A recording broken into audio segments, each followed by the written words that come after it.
ఈనాటి సభాధ్యక్షులు పెద్దలు ఆప్తులు సారిపల్లి కొండలరావు గారికి, ఇప్పుడే వెడలినటువంటి కేంద్ర మంత్రులు బండారు దత్తాత్రేయ గారికి, అలాగే మిత్రుడు తలసాని యాదవ్ గారికి, శ్రీనివాస్ యాదవ్ గారికి, నా తమ్ముడు, నా సోదర సమానుడు, నాకు అత్యంత ఆప్తుడు, ఆంధ్రప్రదేశ్ వైద్య శాఖ మాత్యులు శ్రీ గంటా శ్రీనివాసరావు గారికి, పెద్దలు, మా కుటుంబ సభ్యులు, నాకు అత్యంత మనసుకు దగ్గరైన వ్యక్తి ఆంధ్రప్రదేశ్ వైద్య శాఖ మాత్యులు కామినేని శ్రీనివాసరావు గారికి, అలాగే మా పరుచూరి వెంకటేశ్వరరావు గారికి, నా నిర్మాత అశ్విదత్ గారికి, సీనియర్ పాత్రికేయ మిత్రులు వాసద్ ప్రకాశం గారికి, శిరీష్కి, అల్లు అర్జున్కి, ఇతర వేదిక అలంకరించిన పెద్దలకు, ఆహ్వానితులకు, నా అభిమానులకు, ప్రతి ఒక్కరికి హృదయపూర్వక నమస్కారం. శ్రీ అల్లు రామలింగయ్య కళాపీఠం ఆధ్వర్యంలో నిర్వహిస్తున్నటువంటి ఈ జాతీయ పురస్కార ఉత్సవానికి నేను దాదాపుగా ప్రతి సంవత్సరం హాజరవుతూనే ఉన్నాను. ఈ సభకు రావటం అన్నది నాకు చాలా సంతోషం. అయితే ముఖ్యంగా ఈసారి ఇప్పుడు జరుగుతున్నటువంటి ఈ కార్యక్రమానికి రావటం మరీ సంతోషంగా ఉంది. కారణం,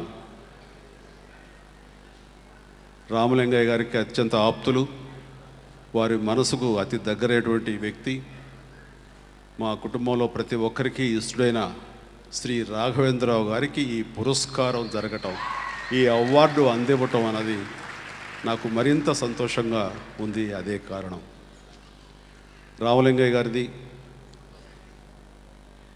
శ్రీ రాఘవేంద్రరావు గారిది మధ్య ఉన్న బంధం, వ్యక్తిత్వ బంధం, సినిమా అనుబంధం అది విడదీయరానిది. నాకు ఎన్నో దశాబ్దాలుగా వారితో పాటు నాకు అనుబంధం ఉంది. వారి యొక్క అనుబంధాన్ని ప్రత్యక్షంగా వీక్షించిన వ్యక్తిగా నాకు తెలుసు ఒకళ్ళంటే ఒకళ్ళకి ఎంత ఇష్టమో. అలాంటి రామలింగయ్య గారి జాతీయ పురస్కారం రాఘవేంద్రరావు గారికి ఇవ్వటం అన్నది అది చాలా సముచితం, చాలా ఆనందదాయకం. ఆ అవార్డు రావటం ఎంతైనా అది రాఘవేంద్రరావుకి గౌరవం. అది ఎంత గౌరవమో అంతకంత అది రాఘవేంద్రరావు గారు ఆ అవార్డు తీసుకోవడం అన్నది ఆ అవార్డుకే గౌరవం మరింత లభించింది. ఆ రకంగా రాఘవేంద్రరావు గారికి ఈ సందర్భంగా మనస్ఫూర్తిగా నా యొక్క హృదయపూర్వక అభినందనలు, శుభాకాంక్షలు తెలియజేస్తున్నాను. రామలింగయ్య గారు ఎక్కడ ఉన్నా సరే ఆయన మనసుకు అత్యంత దగ్గరైన వ్యక్తి, ఇష్టమైనటువంటి రాఘవేంద్రరావు గారు ఈ పురస్కారం తీసుకోవటం అన్నది ఆయన మనసు నిండుగా సంతోషిస్తారు, నిండు మనసుతో ఆశీస్సులు అందజేస్తారు. రాఘవేంద్రరావు గారి సినిమాల్లో దాదాపుగా రామలింగయ్య గారు లేనటువంటి సినిమా లేదని అనుకుంటున్నాను. బహుశా ఒకటో రెండో మిస్ అయి ఉండొచ్చు, కానీ బహుశా ఆయన లేని సినిమాలు లేవని నేను అనుకుంటున్నాను. ఆయన లేకుండా రాఘవేంద్రరావు గారు కామెడీని, వినోదాన్ని, ఎంటర్టైన్మెంట్ని అసలు ఊహించరు. ఆయన ఉండాల్సిందే. అంటే ఎలా ఉంటుందంటే, రామలింగ గారు ఉంటే తెర మీద వచ్చిన తర్వాత మనం ఎంత ఆనందం అనుభవిస్తామో తర్వాత విషయం, కానీ షూటింగ్ సమయంలోనే రాఘవేంద్రరావు గారు ఆయన చేసే యాక్షన్ ఆయనతో చేయించుకుంటూ ఎంత పడిపడి నవ్వుతారో నేను ప్రత్యక్షంగా చూసిన వాడిని. అంత ఆనందం ఆయన అనుభవిస్తూ ఉంటారు.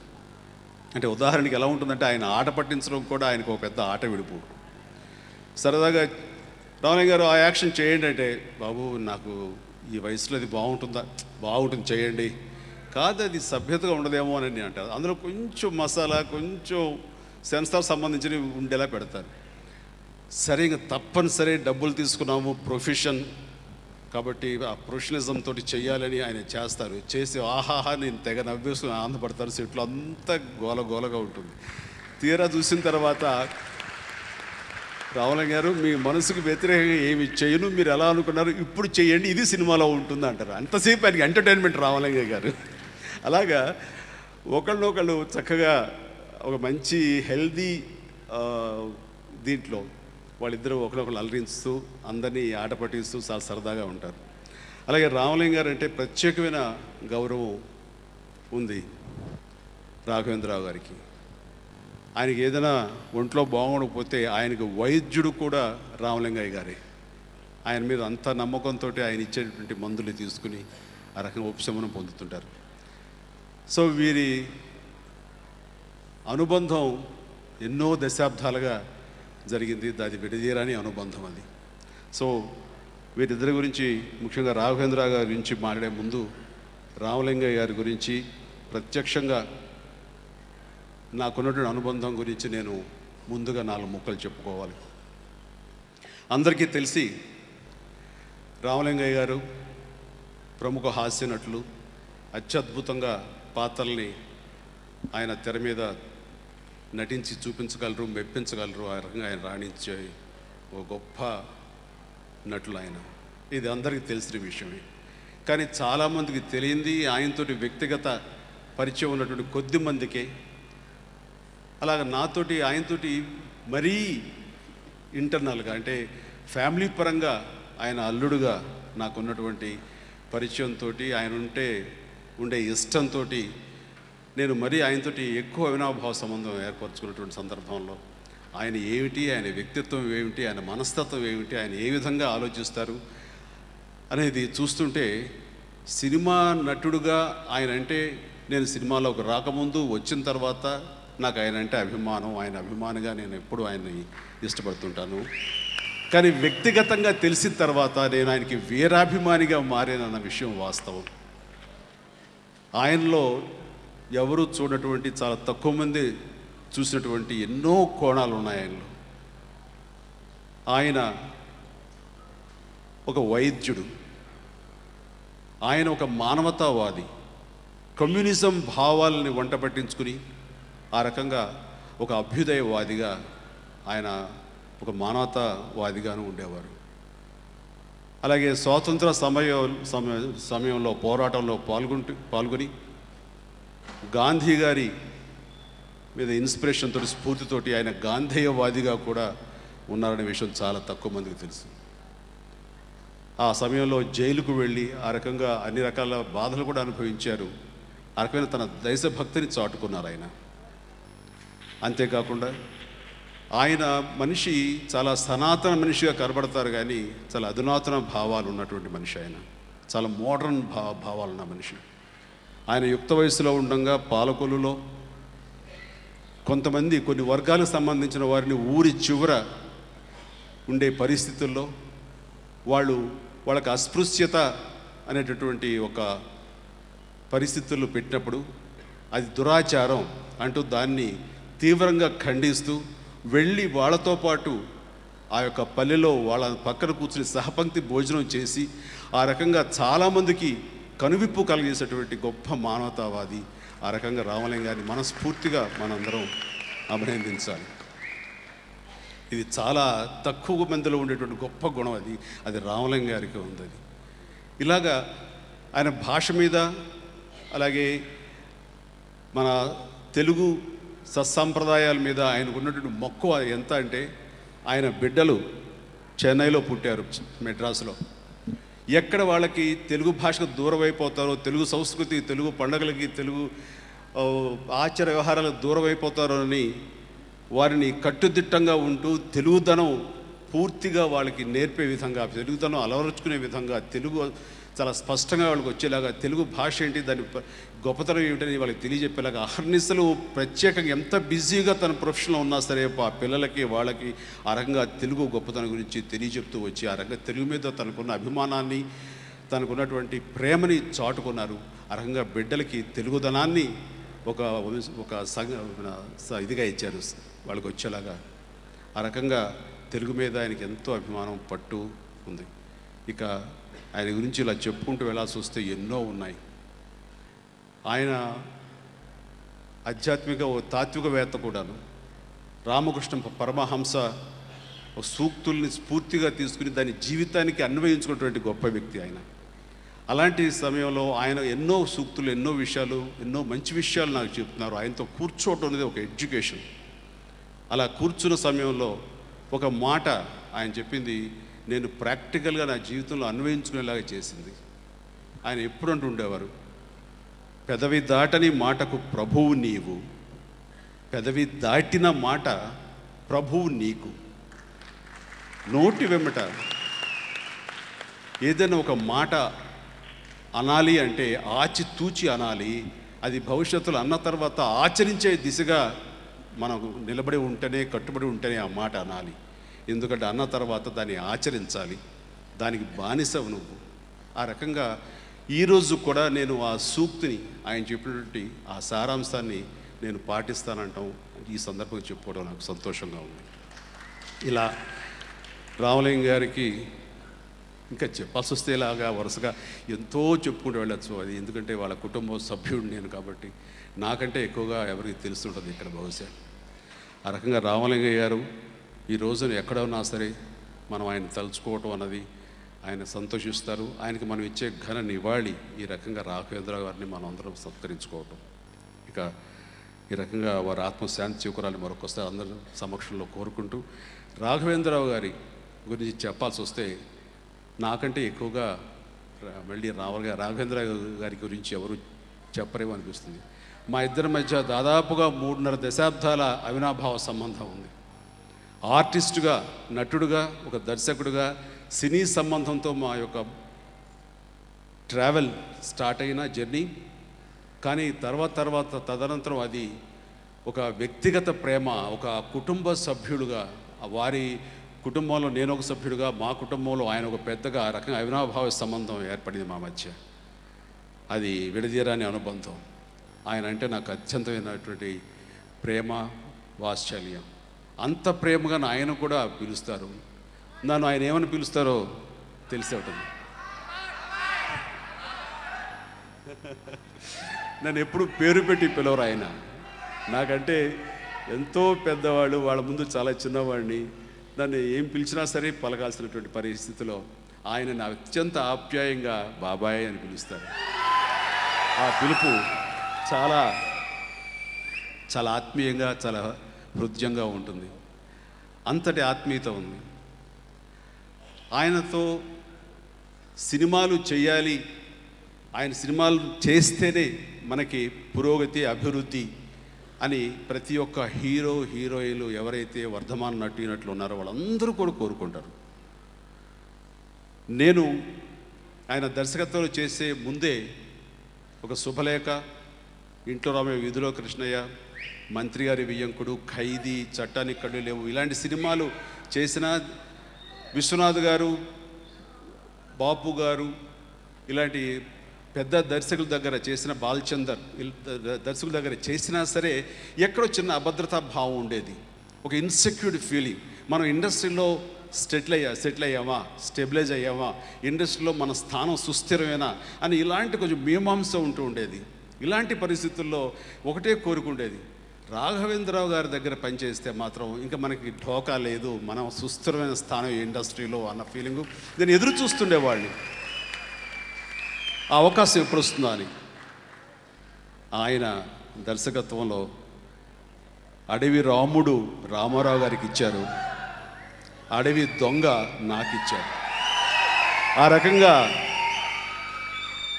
రామారావు గారికి అప్పటి వరకు ఆయన విభిన్న పాత్రలు చేసిన మహానటుడైనా సరే మాసెస్కి దగ్గర చేసి ఆ రకంగా ఆయన నుంచి విభిన్న కోణం చూపించారు.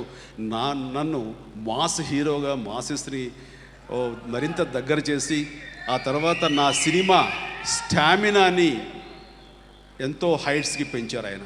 ఆ రోజున ఊపిరి పీల్చుకున్నాను, ఆహా ఇక ఈ పరిశ్రమలో మనకి తిరుగులేదు, రాఘవేంద్రరావు గారి దర్శకత్వంలో నేను చేయటం అన్నది అది నా గొప్ప అచీవ్మెంట్గా నేను ఫీల్ అవుతున్నాను. ఆ తర్వాత దాదాపుగా 12 కథానాయకుడిగా 12 సినిమాలు నేను చేశాను. అదే రికార్డు సమం రామారావు గారు చేశారు ఆయన దర్శకత్వంలో. అది చాలా గర్వంగా ఉంటుంది. రామారావు గారు 12 సినిమాలు చేస్తే నేను 12 సినిమాలు ఆయన దర్శకత్వంలో చేయటం అనేది అది ఒక హీరోగా హైయెస్ట్ రికార్డ్ ఆయన దగ్గర. అది నాకు చాలా సంతోషం. అంటే ఆయన ఎంత అభిమానించకపోతే చిరంజీవి కావాలి, ఏ సినిమా ఏ కథానికి సరే చిరంజీవి సూట్ అవుతారు. అది ఘరానా మొగుడు, మంచి దొంగ, లేదు జగదేక వీరుడు, అతిలోక సుందరి, ఇలాంటి సినిమాలు ఏవైనా సరే చిరంజీవిని ఆలోచించుకునే కథ ఆయన డిజైన్ చేసుకునేవాళ్ళు. ఆ రకంగా అంతగా నేను ఉండాలి అని కోరుకునేటువంటి వ్యక్తి. ఆ రకంగా నేను ఈ సందర్భంగా నేను మనస్ఫూర్తిగా నా అభినందనలు ఆయనకి తెలియజేసుకుంటున్నాను. ఆయన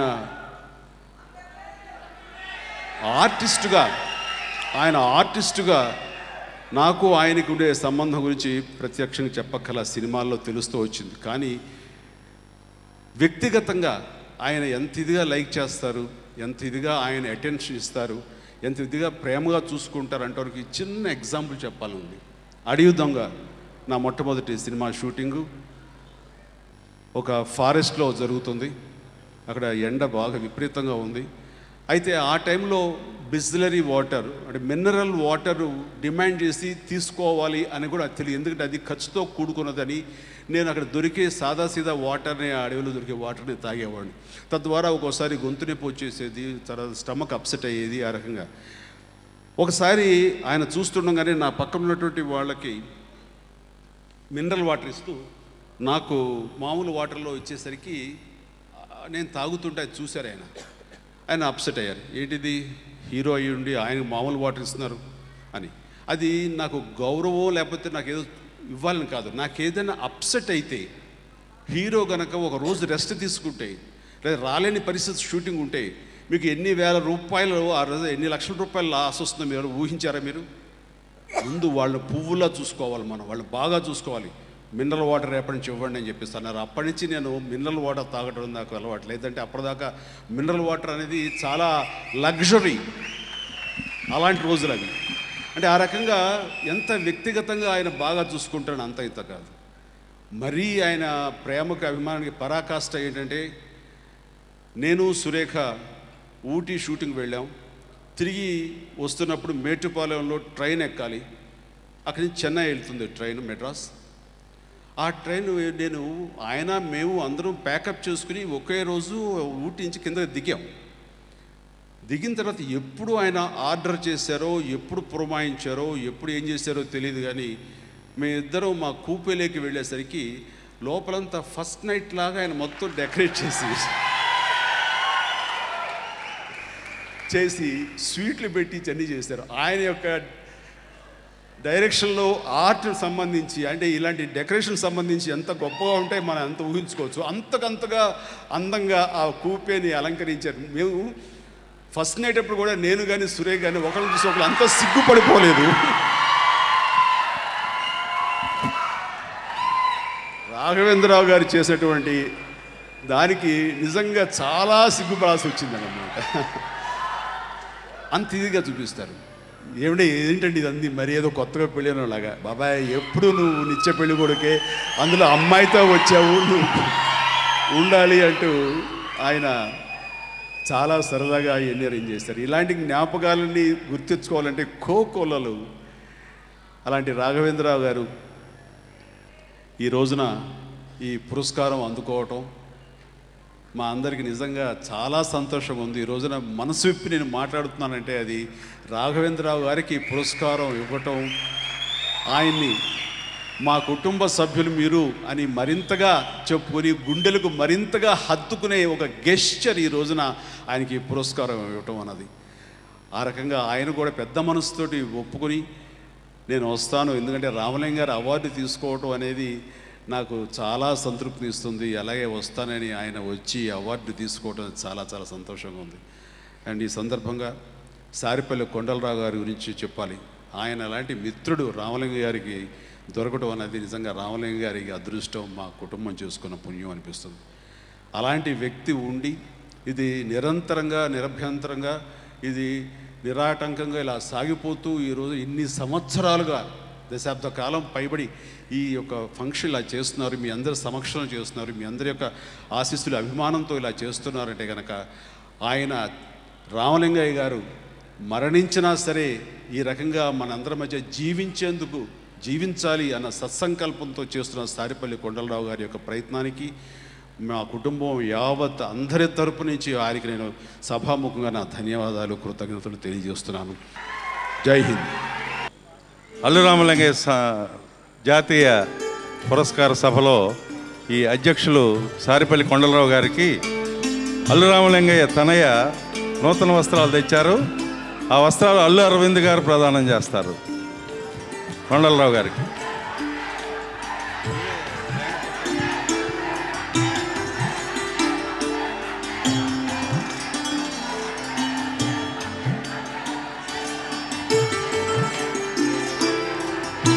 నాది మా ప్రాణమైన అభిమానులందరికీ ధన్యవాదాలు తెలియజేసుకుంటూ సెలవు. నేను శైలజాకి చాలా ఫ్రెష్గా ఉంది, ఎందుకంటే everything was fresh. So I just had to be in the character and do it a fresh అన్నమాట. సో